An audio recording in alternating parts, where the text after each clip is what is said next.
Hi, this is Leonora from Embody Truth. Today I want to talk to you about the merits of pushing the edge of your comfort zone and something called hormesis. And hormesis is a Greek word that means to set in motion. And hormesis can be thought of as a good stress. So I know most people are trying to de-stress, but there are reasons to have good stress and put stress on the body. So in the context of the work that I do, when we're working with the felt sense to heal trauma, to activate the light of your soul, to, support an environment of enabling you to become your true self, to become the gift that you came to be. Hormesis is about kind of pushing the edge of the comfort zone. So every one of us has a sense of self that was entangled with and created by traumatic experiences that we've had. Some of them are conscious, some of them are unconscious, some of them were pre-conscious when we were small infants or in the womb, or even some of them may be ancestral proclivities that kind of get cut and pasted from our DNA, and we sort of inherit those qualities. It's all based on a survival instinct. So, in my work, it's not just about survival, it's about being here to thrive. And to thrive is to really own your life and be yourself. So what I noticed over many years in my own journey is that generally who shows up for healing and for doing meditation work and exploration is entangled with the wounded one. So in regard to hormesis, the sense of self that is operating you, which generally we are unconscious of, is entangled with the fabric of your life. What you eat, what you do each day, your habits, your coping strategies, your way of relating to others, how you exercise or don't exercise, sitting on the sofa or not sitting on the sofa, whether you drink coffee or not. Every element of the fabric of your day is maintaining a sense of self.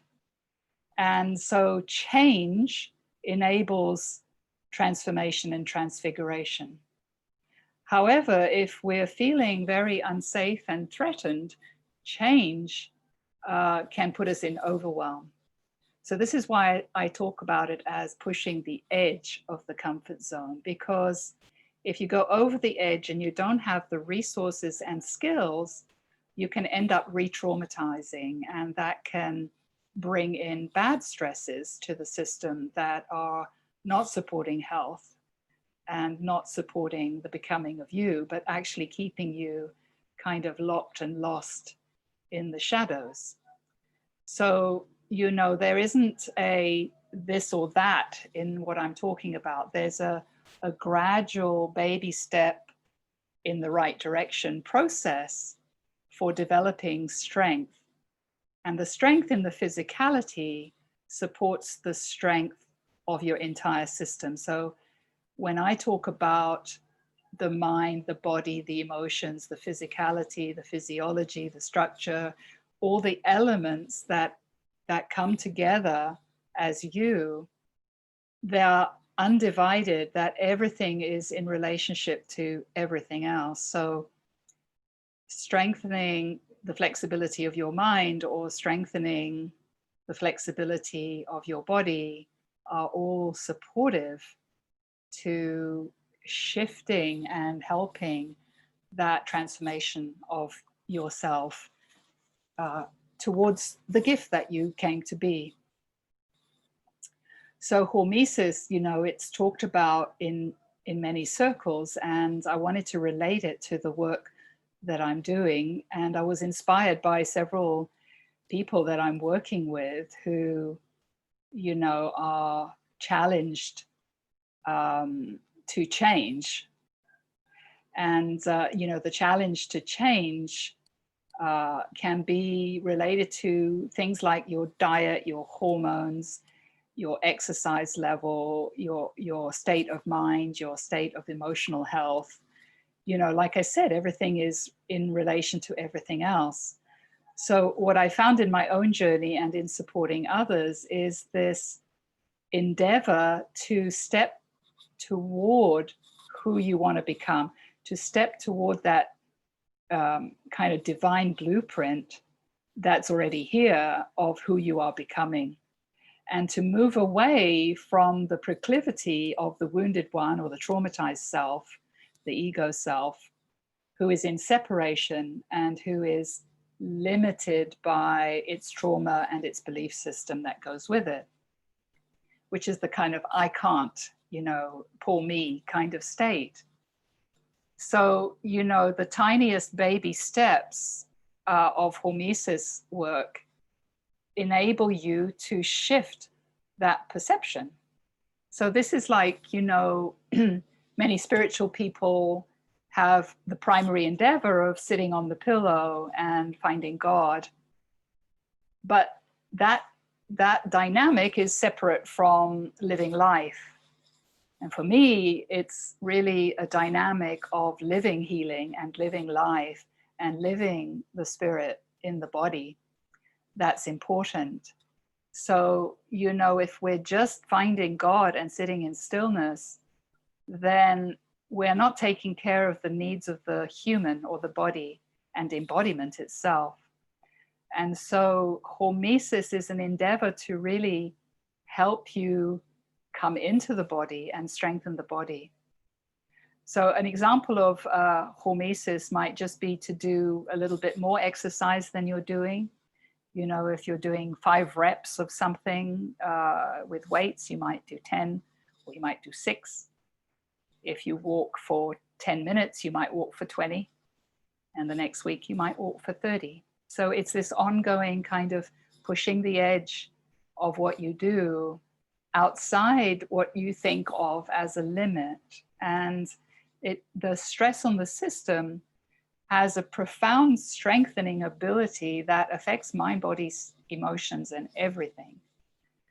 Another example of hormesis, which I particularly love, is cold showers.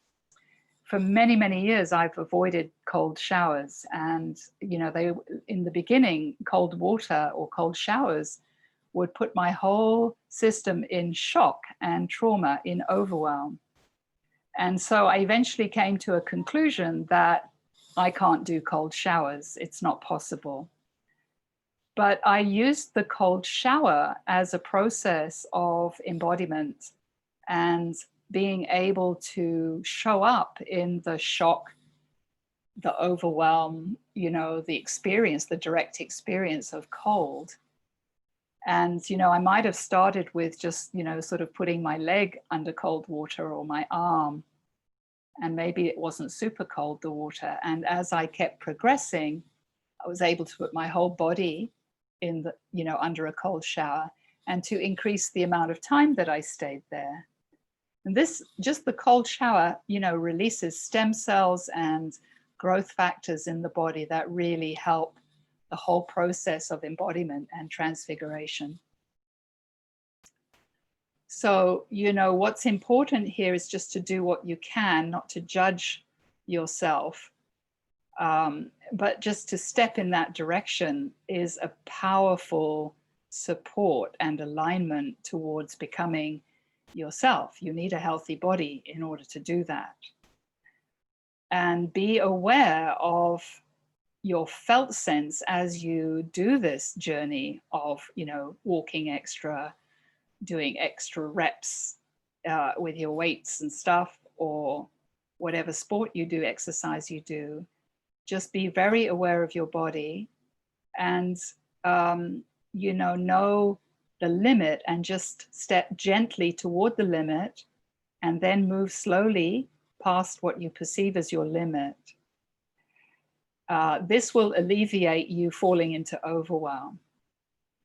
The other thing that's really important about doing this kind of stressor, good stress work, is enabling full recovery afterwards. So after you do any kind of hormetic exercise or endeavor, please be sure to take time and space to let your body upgrade itself, to let your body fully relax and fully rest. It's actually the relaxation and resting which is enabling the transformation in the body. And so there's a balance of that parasympathetic quality of exercise and endeavor for hormesis, and the parasympathetic, the rest and repair part. Both are very important. I hope you find this helpful. If you like my content and want to hear more, please like my video, please comment on your own experiences, and consider subscribing to my channel. Thanks for listening. See you soon.